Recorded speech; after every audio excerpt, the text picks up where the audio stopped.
বন্ধুরা, আপনাদেরকে অসংখ্য প্রীতি এবং শুভেচ্ছা জানিয়ে আজকের হেলথ কেয়ার এপিসোড আরম্ভ করছি। তো আজকের এপিসোডে আমরা health benefits of papaya seed অর্থাৎ পেঁপের যে বীজ আছে সেই বীজের স্বাস্থ্য বিষয়ক উপকারিতা নিয়ে আমরা আজকে আলোচনা করব।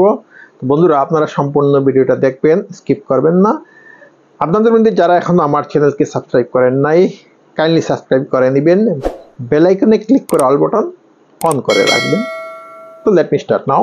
বন্ধুরা, পেঁপে অত্যন্ত গুরুত্বপূর্ণ একটা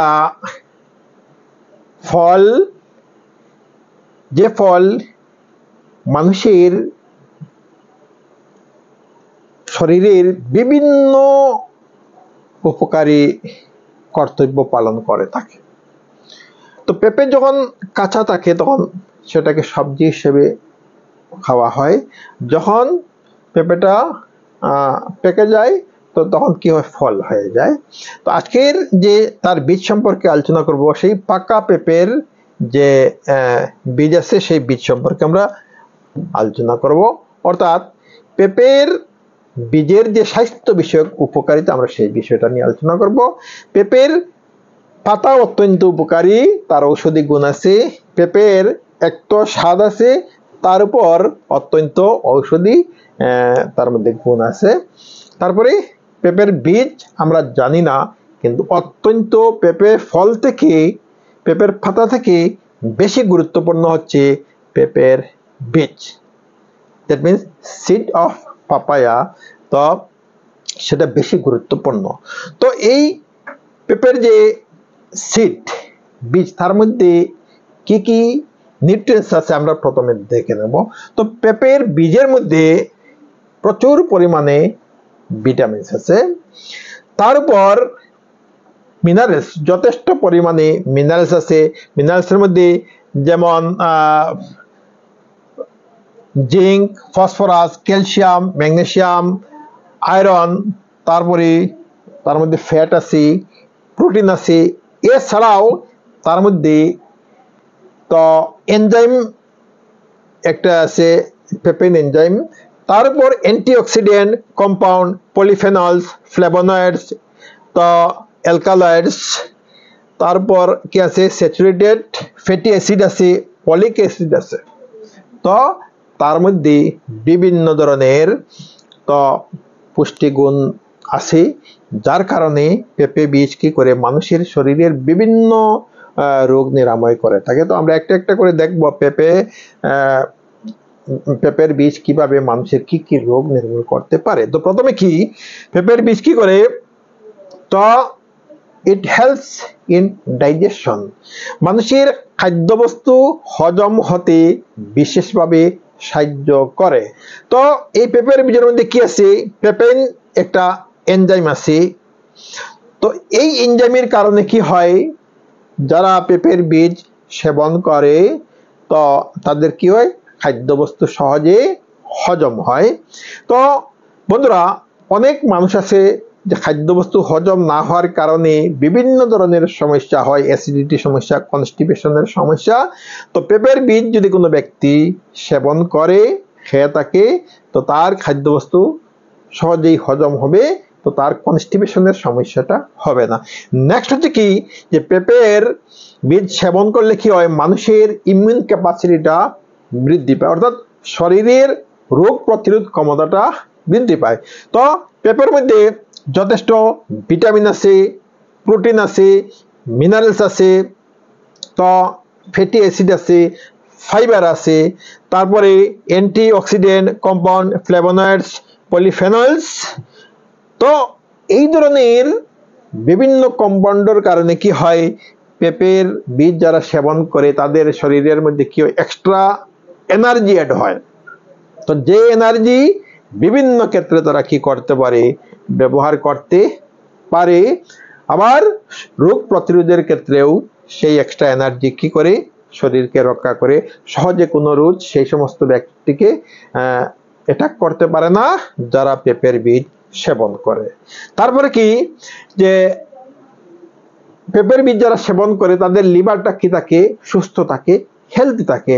তো পেঁপের বীজের মধ্যে বিভিন্ন ধরনের কি আছে, মিনারেলস আছে, যেমন ম্যাগনেসিয়াম আছে, আয়রন আছে, তার মধ্যে ফাইবার আছে, তার মধ্যে ফ্যাটি অ্যাসিড আছে, তারপরেই অ্যান্টিঅক্সিডেন্ট কম্পাউন্ড আছে, যার কারণে কি হয়, এই সমস্ত বীজ সেবন করলে মানুষের লিভার থেকে ফ্যাট রিমুভ হয়। লিভার সিরোসিস যদি কোনো ব্যক্তির থাকে, তো সেই লিভার সিরোসিস যে রোগ সেটা দূর হয়। লিভারের মধ্যে যদি টক্সিন যদি ডিপোজিট থাকে, দূষিত পদার্থ যদি, ক্ষতিকারক বস্তু যদি লিভারের মধ্যে ডিপোজিট থাকে, তো পেঁপের বীজ সেবন করলে কি হয়, সেই টক্সিন লিভার থেকে বের হয়। নেক্সট হচ্ছে কি, তো ক্যান্সার সেল নষ্ট হতে বিশেষভাবে সাহায্য করে পেঁপের বীজ। তো পেঁপের বীজ যদি কোনো ব্যক্তি রেগুলার সেবন করে, তো সেই ব্যক্তির শরীরে কি হবে না, নতুন করে ক্যান্সারের কোনো সেল জন্ম নিতে পারবে না। তার লিভারে ক্যান্সার হবে না, লাংসে ক্যান্সার হবে না, ইন্টেস্টাইনে ক্যান্সার হবে না, প্রস্টেটে ক্যান্সার হবে না, যদি কোনো ব্যক্তি কি করে, পেঁপের বীজ সেবন করে। তার কারণ হচ্ছে যে পেঁপের বীজের মধ্যে বিভিন্ন ধরনের অ্যান্টি অক্সিডেন্ট কম্পাউন্ড আছে, অ্যালকালয়েডস আছে, পলিফেনলস আছে, ফ্লেভোনয়েডস আছে। তো এই ধরনের অ্যান্টি অক্সিডেন্ট কম্পাউন্ডের কারণে সেই ব্যক্তির শরীরে ক্যান্সারের সেল জন্ম নেবে না, আর যদি ক্যান্সারের সেল শরীরের মধ্যে থাকে, তো সেগুলা কি হবে, নষ্ট হবে। তো নেক্সট হচ্ছে কি, ওয়েট কন্ট্রোল। কোনো ব্যক্তির যদি ওয়েট ক্রমশ বাড়তে থাকে, তো সেই ব্যক্তি কি করতে পারে, তো পেঁপের বীজ সেবন করতে পারে। কারণ পেঁপের বীজের মধ্যে কি আছে, যে অসংখ্য মিনারেলস আছে, বিভিন্ন ধরনের মিনারেলস আছে, তো ফাইবার আছে, ফ্যাটি অ্যাসিড আছে, তারপরে কি আছে, অ্যান্টিঅক্সিডেন্ট কম্পাউন্ড আছে। মানুষ যদি সেবন করে, তো কি হয়, তাদের শরীর থেকে ফ্যাট রিমুভ হয়, ফ্যাটটা কি হয়, শরীর থেকে নির্মূল হয় যদি পেঁপের বীজ সেবন করে। তো যার কারণে কি হয়, শরীর যে ওয়েট যেটা সেটা কমতে থাকে। তারপরে নেক্সট হচ্ছে কি, যে এটা কি করে, মানুষের বডির মধ্যে যে সমস্ত টক্সিন আছে, শরীরের বিভিন্ন অর্গানের মধ্যে টক্সিন থাকতে পারে, দূষিত পদার্থ থাকতে পারে, ক্ষতিকারক বস্তু ব্লাডের মধ্যে থাকতে পারে, লিভারের মধ্যে থাকতে পারে, তারপরে কিডনির মধ্যে থাকতে পারে, তারপরে ইন্টেস্টাইনের মধ্যে, স্কিনের মধ্যে। তো এই ধরনের টক্সিন কি হয়, যদি কোনো ব্যক্তি পেঁপের বীজ সেবন করে, তো তার টক্সিন কি হয়, বডি থেকে বের হয়। এছাড়া বন্ধুরা আরো অসংখ্য কি আছে, ঔষধিক গুণ আছে। একটা ভিডিওতে সবকিছু আলোচনা করা সম্ভব নয়, ভিডিও দীর্ঘ হয়ে যাবে। তো পরবর্তীতে আরো যে সমস্ত ঔষধিক গুণ আছে, আমরা সেই বিষয় নিয়ে আলোচনা করব। তো বন্ধুরা, ভিডিওটা আপনাদের যদি ভালো লাগে, আপনারা লাইক করবেন। তো এখন ব্যাপার হচ্ছে, তো এই পেঁপের বীজ কিভাবে সেবন করতে হবে। তো বন্ধুরা, পেঁপের বীজ, যদি একটা পেঁপে, পাকা একটা পেঁপে কাটার পরে তার যে বীজ যেটা বের হবে, এই ধরনের একদম ফ্রেশ বীজ বের হবে। তো যদি কোনো ব্যক্তি এই ফ্রেশ বীজ যদি খেতে পারে, তো এইভাবে পারবে, তো কয়েকটা বীজ তো মুখে দিয়ে, তো চিবিয়ে চিবিয়ে যদি সেগুলা যদি খায়, তো এইভাবে পারবে। আর দ্বিতীয় 2 নম্বর হলো, যে পেঁপের বীজকে রোদের মধ্যে শুকিয়ে তারপরে গ্রাইন্ডারের মাধ্যমে গুঁড়া বানিয়ে সেই গুঁড়াটাও সেবন করা যায়। তো সকালে খালি পেটে জলের মধ্যে প্রথমে যখন স্টার্ট করা হবে, 1 চামচ থেকে একটু কম দিয়ে তো স্টার্ট করতে হবে। তো এইভাবে সকালে খালি পেটে গুঁড়া জলের মধ্যে মিশিয়ে তো সেবন করতে পারে, বা দিনের যে কোনো সময় কি করতে পারে, সেবন করতে পারে। তাছাড়াও কি করতে পারে, তো পেস্ট বানিয়ে, গুঁড়া যেটা হবে সেটা পেস্ট বানিয়েও খেতে পারে, বা অন্যান্য স্যালাডের সঙ্গে মিশিয়েও খেতে পারে। তো বন্ধুরা, ভিডিও যদি ভালো লাগে লাইক করবেন। আপনার মধ্যে যারা এখন আমার চ্যানেলকে সাবস্ক্রাইব করেন নাই, কাইন্ডলি সাবস্ক্রাইব করে নেবেন, বেল আইকনে ক্লিক করে অল বাটন অন করে রাখবেন। তো আজ এই পর্যন্তই, থ্যাংক ইউ সো মাচ।